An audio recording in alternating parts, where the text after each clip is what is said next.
যাই হোক, আমরা যখন ইষ্ট আলোচনার সুযোগ পাই তখন নিজেকে খুব ধন্য মনে করি।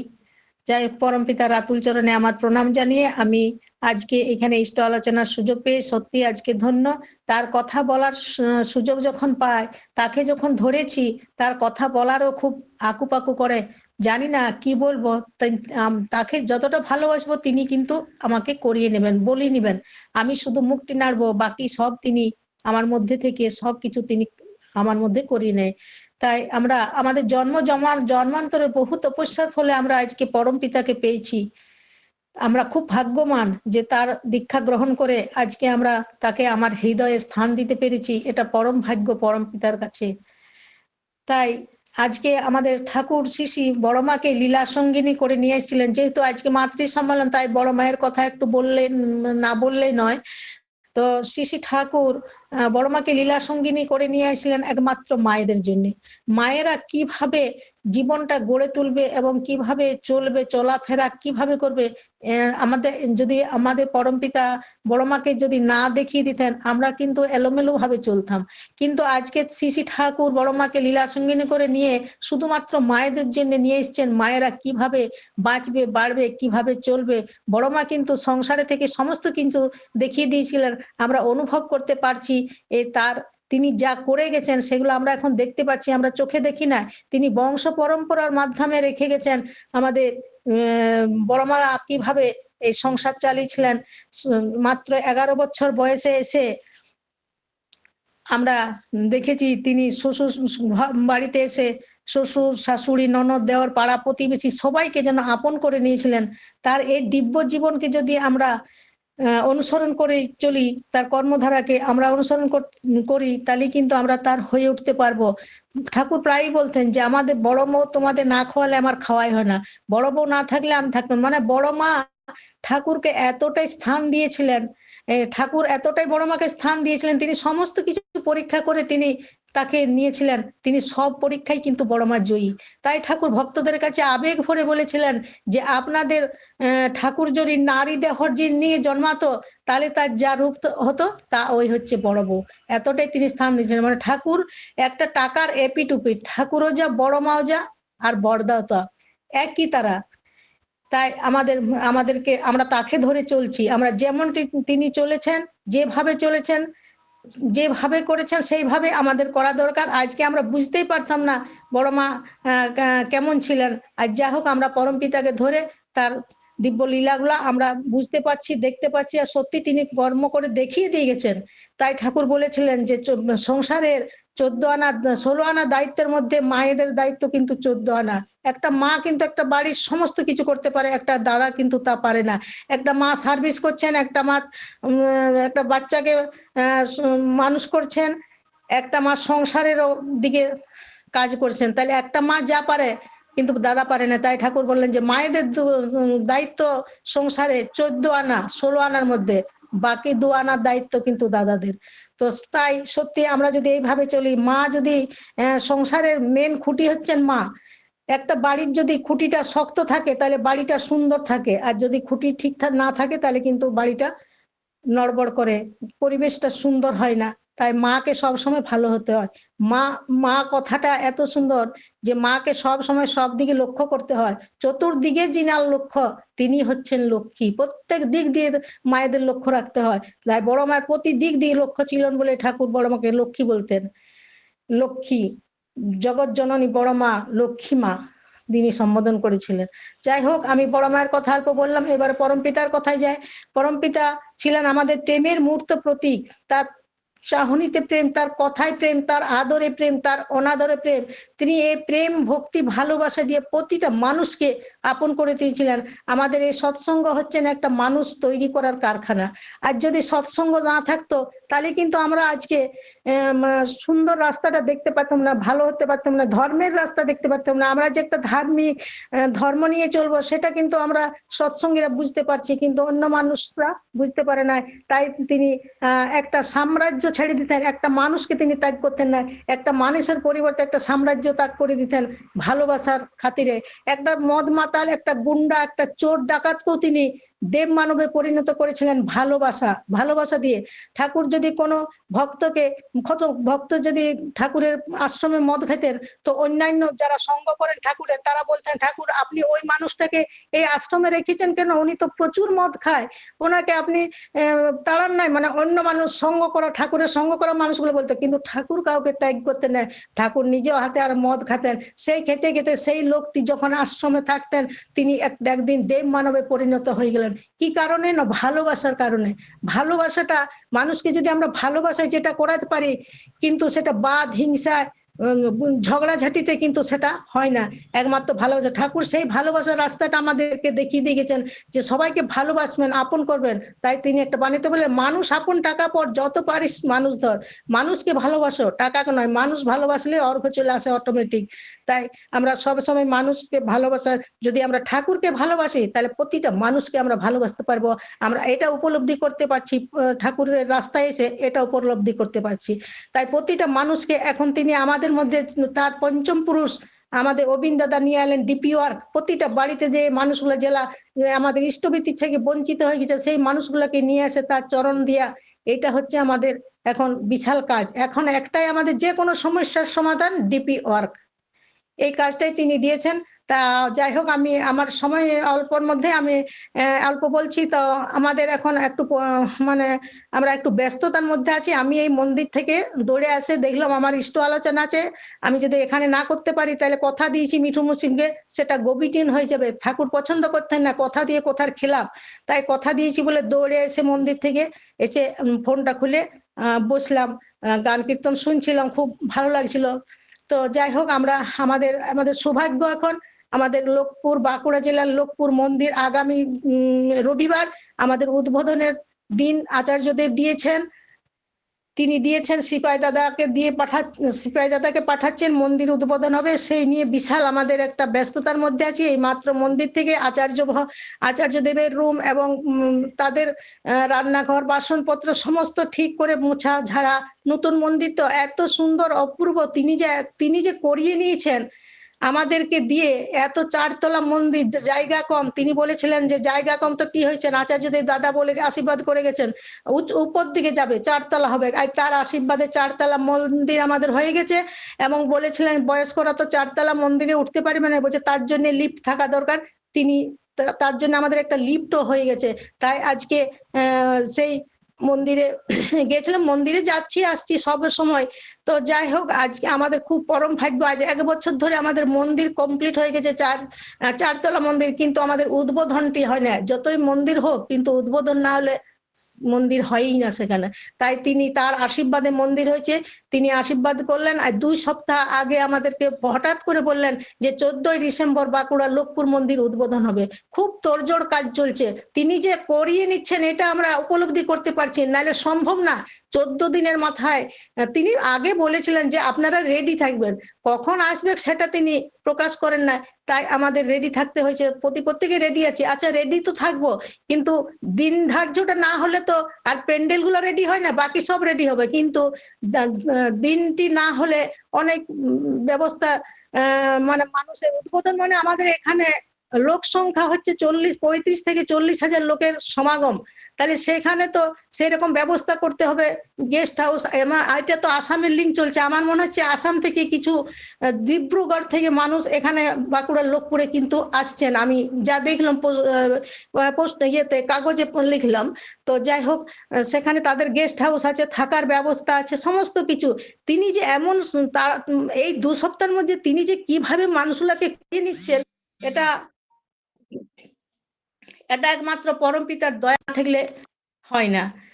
তো পরমপিতা আমাদেরকে হাত ধরে নিয়ে করেছিলেন, বলেছিলেন যে বাঁকুড়ার লোকপুর মায়েদের হাত ধরে আছি, আপনারা চালিয়ে যান, এইভাবে করেন আপনারা। ওই যখন যখন আমরা মন্দিরের সঙ্গে যুক্ত ছিলাম, প্রতিটা মাকে যুক্ত করে আমরা 2,500 মা ওই মন্দিরে যুক্ত ছিলেন। মাতৃ সম্মেলন করে আমরা ওই মন্দিরে অর্ঘ্য দিতে পেরেছি, ওই 2,500 মায়ে মিলে 62 লক্ষ টাকা।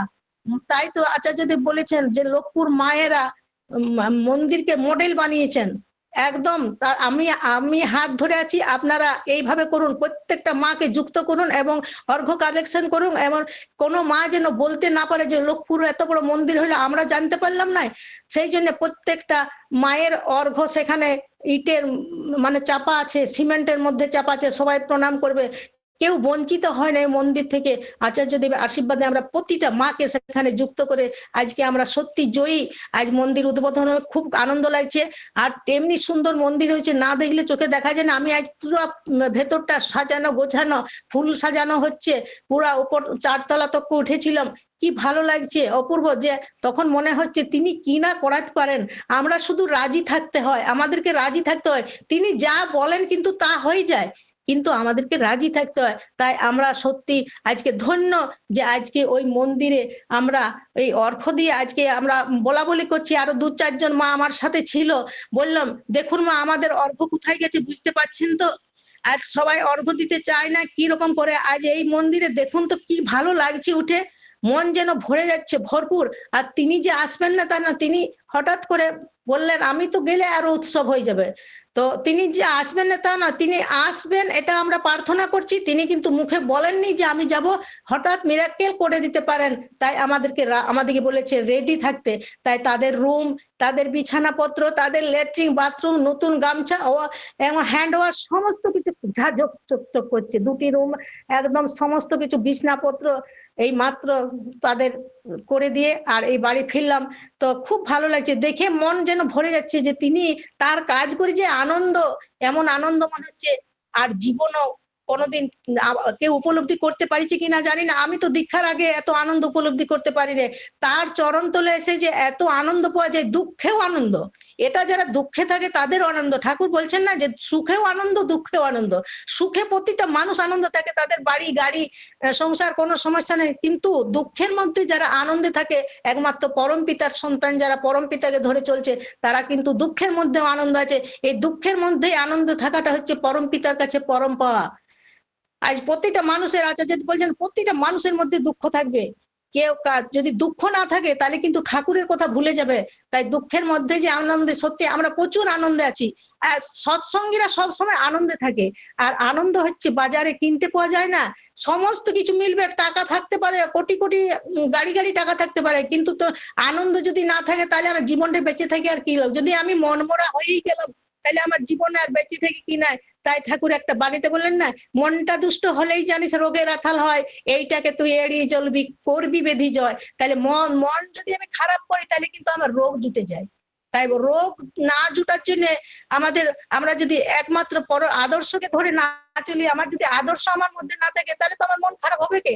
আর আদর্শকে ধরে আছি, তার কাজ করতে হবে। আমি ইষ্টভীতি করি এটা আমার আনন্দ নয়, আমি ঠাকুরের দীক্ষা নিচ্ছি ইষ্টভীতি করি এটা নয়, তার কর্ম করতে হবে।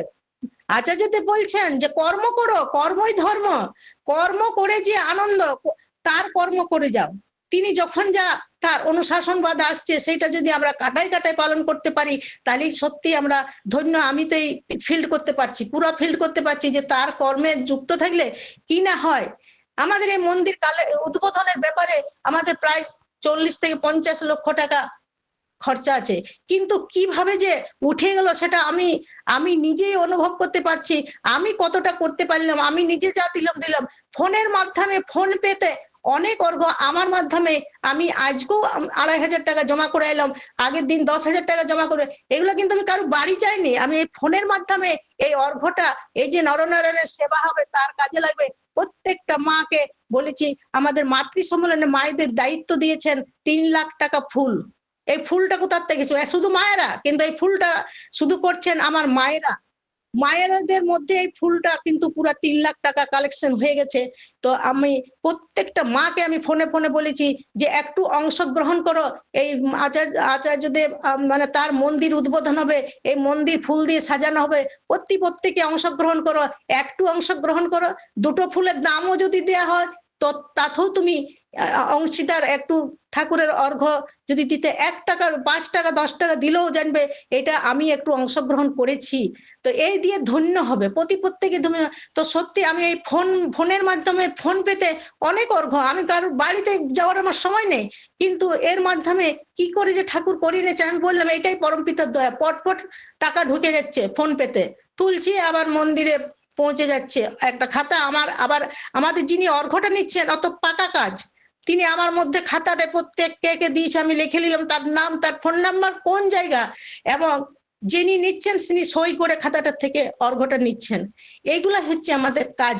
তো সত্যি তার কাজ করলে তিনি যে করিয়ে নেন, আমি করার কেউ নয়, আমার করার কোনো ক্ষমতা নেই, তিনি আমাকে দয়া করে করিয়ে নেন। আমি যদি তাকে ভালোবাসি, সে ভালোবাসার মাধ্যমে তিনি আছেন, তাকে যতটা আমি আমার হৃদয়ে স্থান দিতে পারবো, আমার হৃদয় দরজাতে তাকে যদি আমি একটু স্থান দিতে পারি, তিনি কিন্তু তার কাজ করিয়ে নেন আমাকে দিয়ে।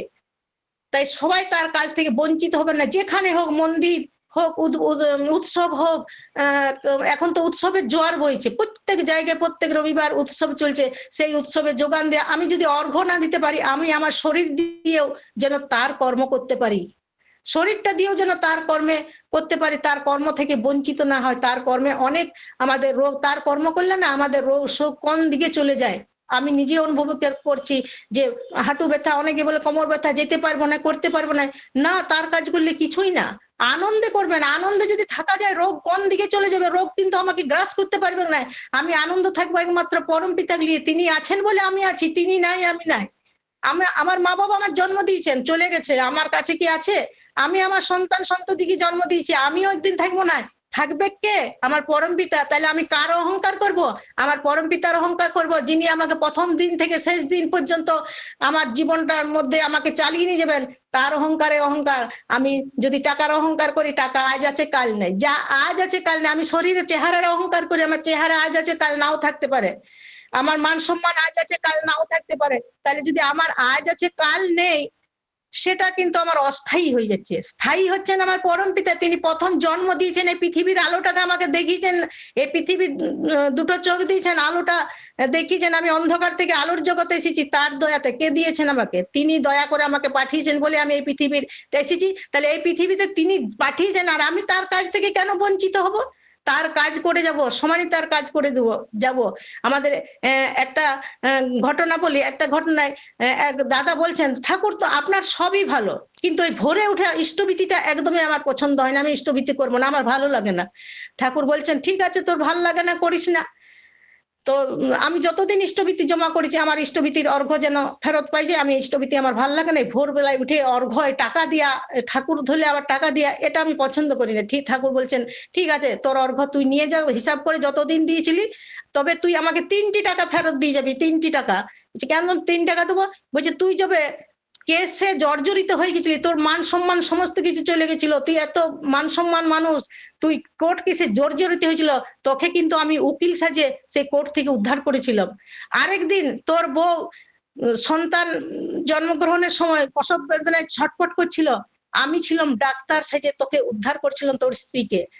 আর তোর সন্তানটা যখন ট্রেনে যাচ্ছিলেন, বাথরুমে যেতে যেতে বাথরুমে না যেয়ে গেটে পড়ে যাচ্ছিল, আমি ছিলাম হকার, সেই হকার সেজে আমি তোর সন্তানকে উদ্ধার করেছি, এই 3টি টাকা তুই আমায় দিয়ে যা। ইষ্টভীতির জোরে এই তিনটি বিপদ থেকে তুই উদ্ধার পেয়েছিস।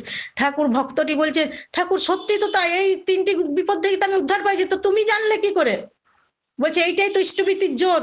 তাহলে তুই ইষ্টভীতিটা তখন ওই দাদাটি হাওমা করে কান্দে, বললো ঠাকুর আর কোনোদিন আমি ইষ্টভীতি থেকে বঞ্চিত হবো না। তিনি জানলেন কি করে? তিনি তো অন্তর্যামী, ইষ্টভীতি থেকে আমাদেরকে তিনি যে কতটা বাঁচান সেটা একমাত্র তিনি জানেন, আর যারা উপলব্ধি করেন তারাও জানেন। তাই ঠাকুর একবার বলছেন যে তোরা মায়েরা সকাল থেকে উঠে বলিস আমাদের সময় নেই, সব কাজ করার সময় আছে, আমি রান্না করছি, আমি রান্না না করলে খেতে পাবো না। তাই ঠাকুর বলছেন ধরো করো হবা, করো, করাই পাওয়ার জন্য নেই, না করে যে পেতে চাই দুঃখ তার পিছিয়ে দেয়। তাহলে করতে হবে আমাদেরকে, আমি রান্না করব তবে তো আমি খেতে পাবো, তাহলে আমি ইষ্টভীতিটা করব তবে তো আমি তার দয়াটা পাবো, তাহলে আমি সমস্ত কিছু আমার করতে হবে। তাই তা বলছেন তোরা কর, তোরা সকালবেলা সমস্ত কাজ করছিস, ইষ্টভীতির সময় কেন সময় পাচ্ছিস না? তোরা দেখ সকালে উঠে ঘর ঝাড়ু দিচ্ছিস, ঝাঁটা দিয়ে ঝাঁটাটাকে তোরা ঘরটা পরিষ্কার জন্য ঝাঁটা দিস, প্রত্যেকদিন ঝাঁটা দিচ্ছিস কেন? না ঘরটা আমার পরিষ্কার রাখার জন্য, সেই ঝাঁটাটা ঘরের কোনায় তোরা একটা কোনায় ফেলে দিস, তেমনি তোদের দেহটায় আমাকে ওই ঝাঁটার মতো করে তোদের দেহটাকে পরিষ্কার করব, আর তোদের দেহ একটা কোণার মধ্যে আমাকে স্থান দিবি, ওই তোদের দেহে আমি স্থান যেন পায়, তোদের দেহটাকে পরিষ্কার করব, পরিষ্কারের জন্য আমি তোদের ওই ঝাঁটার মতন আমাকে একটা কোনায় স্থান দিবি। দেখুন তিনি আমাদের ভালো রাখার জন্য তিনি ঝাঁটার সঙ্গে তুলনা করছেন, যে ঝাঁটার মতো ফেলে রাখবি তোদের, তবে তোদের দেহে আমাকে একটু স্থান দে, তাহলে তোরা ভালো থাকবি, আনন্দ থাকবি।